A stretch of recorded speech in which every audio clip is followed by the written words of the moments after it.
While hockey had a rather limited following in China down through the years, the emergence of the first Chinese-born player Shao in North America's National Hockey League was a major turning point for the sport in the country.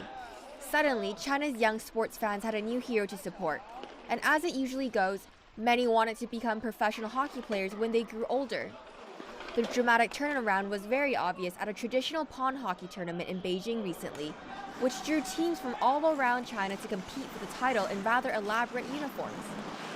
And it was all about bringing the Canadian lifestyle to China, with the focus on ice hockey. So as you can tell from the event today, it's much more than just the competition.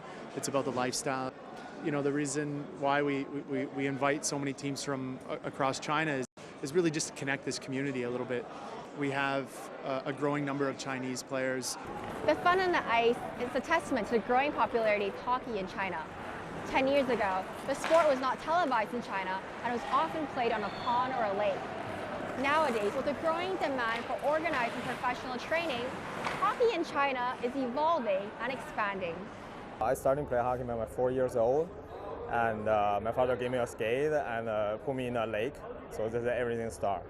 I think all the winter sport is going to be popular, and I think it is a good thing because hockey is passion, and hockey is making the teamwork, that. Yeah.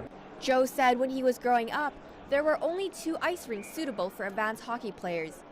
But since China was granted the 2022 Winter Olympics 2 years ago, many sports, including ice hockey, saw a real pickup in interest. Now, in Beijing alone, there are 2,500 youngsters learning the game. They're signed up with 17 clubs and play on 14 rinks across the city.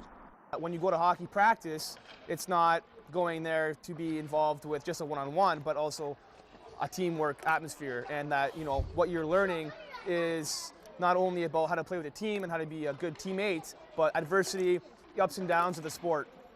Physically and mentally rewarding and definitely character building.